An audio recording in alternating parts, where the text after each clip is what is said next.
my engagements with that regime to be personal, to be some sort of hatred or vendetta against the person of President Ian Khama. It never was. It never will be.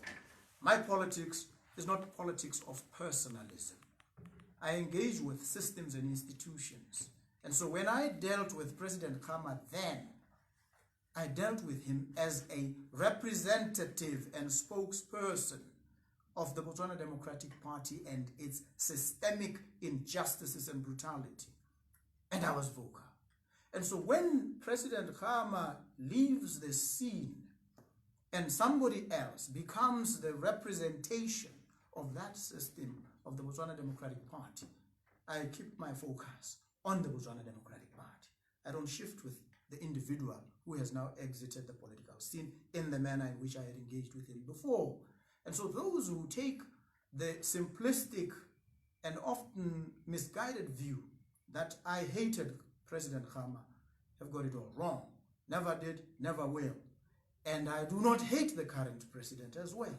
I call him out on his injustices. I call him out on his cluelessness. I call him out on his incompetence and the attendant incompetence of his regime.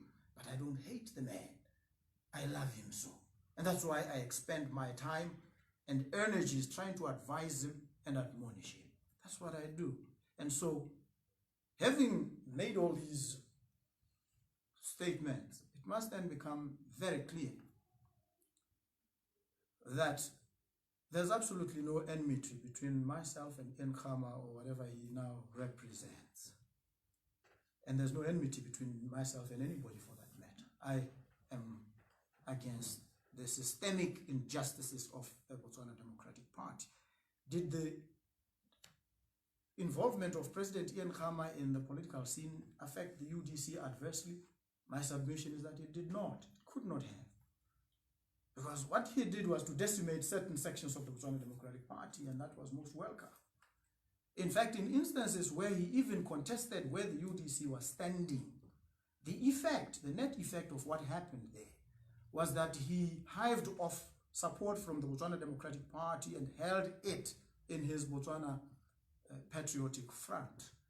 The better then for the UDC to go ahead. If you take the example of Mahalape East and many others, it was precisely the involvement of the BPF that enabled the UDC to win those constituencies.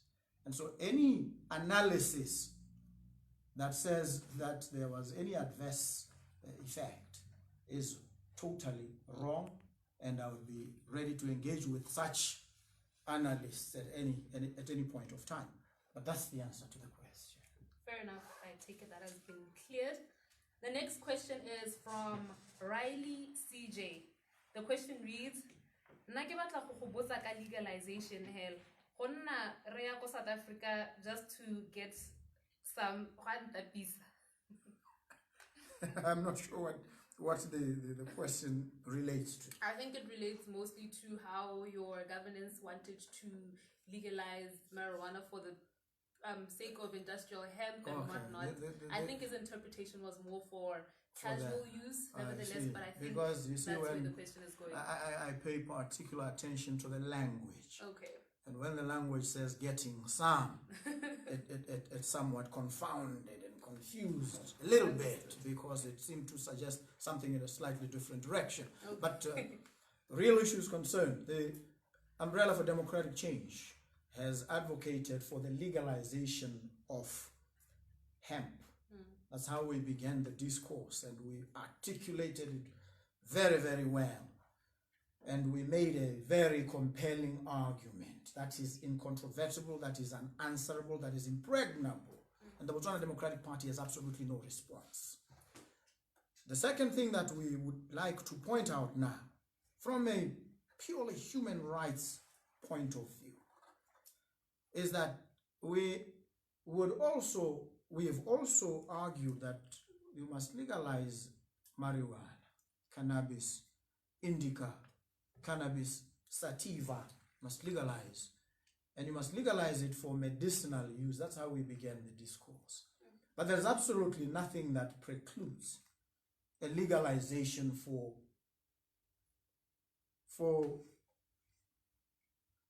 personal use, the same thing that is happening in South Africa. Because we do not want to enter into people's minds and the deepest recesses of their psyche and try and control what they do. In the same way that we have not, we regulate alcohol in a manner that enables people to imbibe. We should be able to regulate dah, motokwane, or marijuana in a manner that enables people to partake of it responsibly. But more critically, for the umbrella for democratic change, we're looking at the medicinal value, we're looking at the economic value that we can unlock from hemp and from marijuana. And so the UDC government takes it as a priority that this should be carried out. And that is why it is very pleasing that there are certain sections of the business community that have taken up this matter in the cause and have sought assistance from those who appreciate and understand it deeply, profoundly. So we will articulate it and ventilate it even in the courts. Okay. Before we move on to the next noted question, I do encourage Batswana Bailongware, they have joined us, to continue asking the questions that they would like on the comment section, and we will surely get to them while we're recording live. The next question that was noted from the previous post, this question is from Ronald Lifika Ntebela. His question reads, are you willing to step down and let Saleshando to take over?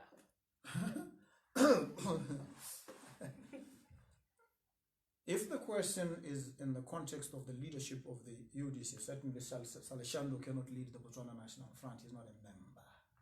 And I cannot lead the Botswana Congress Party, of which I'm not a member. So that question must therefore relate to the umbrella for democratic change. And the reality is this, that the constituent party member that is leading the umbrella for democratic change now is the Botswana National Front. That's a democratic decision taken popularly. And what it means is that whoever is for the time being president of the Botswana National Front is president of the umbrella for democratic change. That is how the UDC is configured. And if at any point the configuration should change, that will be communicated, and there certainly wouldn't be any resistance from any quarter if that configuration is popularly arrived at. And so that is the answer to the question. It does not lie in the mouth of an individual to proclaim. It lies in the collective wisdom of those who saw fit to constitute the Botswana National Front as the backbone and the leader of the umbrella for democratic change. And there's a very good reason why that is so. The Botswana National Front is about uniting all the political parties in the country. That is the life mission of the Botswana National Front.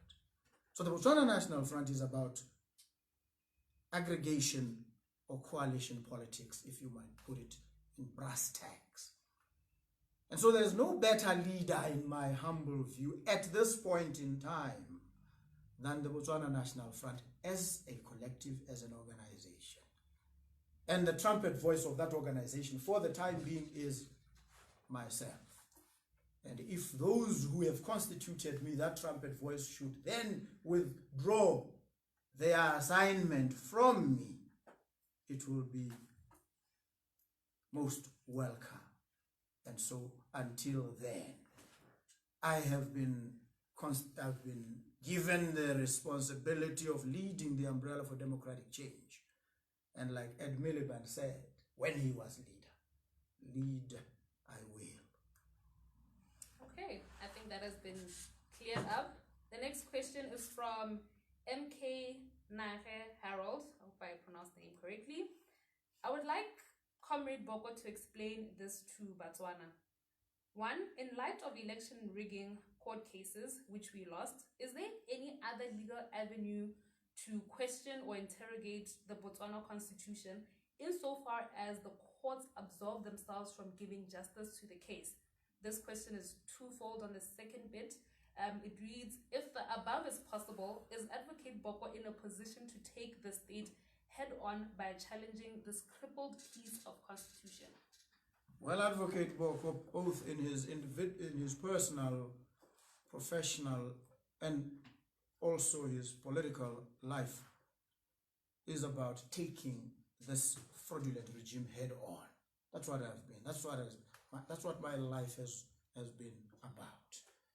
I take my cue from that Mexican revolutionary Emiliano Zapata, who says, "It is better to die on your feet than to live on your knees." And so Advocate Boko, because that question is directed at him, will die on his feet. He fights injustice. He's a gladiator against injustice and oppression and brutality.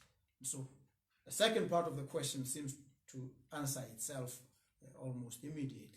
Now the first and more engaging part of the question, the courts can also become captured institutions. And sometimes when we come before them, we come not so much to exact a win, so much as to demonstrate to those who may be doubting Thomases that these institutions are captured, and sometimes they operate to deliver injustice.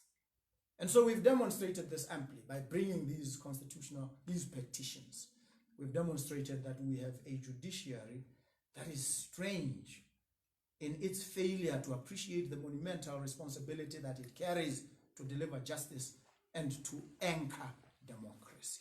We've demonstrated this. So it was a test case, it was a learning curve, not for us. We understood these things perfectly, but for the nation. A nation that has been subjected to generational chains of enforced ignorance and subjugation. So to some extent, we believe we've removed the cobwebs. We've enlightened the nation to realize that they must now place their courts, their judges under scrutiny, careful, heightened scrutiny, because some of them fail the test. Some of them are an embarrassment, with the greatest respect. And now, coming to the fundamental question, the question of the Constitution. When you engage the Constitution, you are now directly speaking to the manifesto of the Umbrella for Democratic Change. It is not just a goal, because we were not just about goal setting. We were about problem solving. And so the Umbrella for Democratic Change has proposed a comprehensive constitutional review. A constitutional review that deals firstly with the distribution of power amongst these existing institutions. That is one. Two, maybe a transformation of the present institutional repertoire to enable the creation of other institutions, better equipped and positioned to serve a truly democratic society. So we need a constitutional transformation in this country. And the Umbrella for Democratic Change has committed itself to that. And so that constitutional process will also entail, one, a freeing up of the institutions that serve democracy and provide oversight, to enable these institutions to place the executive under constant scrutiny, under constant check, and act as a countervailing force to any excesses and abuses by the executive. And we see too many of them under the current regime. Worse than we ever have seen in the history of this republic. So we need an urgent engagement around the Constitution, around a reconfiguration of institutions, around a birthing of more aggressive institutions in the defense of our democracy. And so we, as the Umbrella for Democratic Change, remain committed.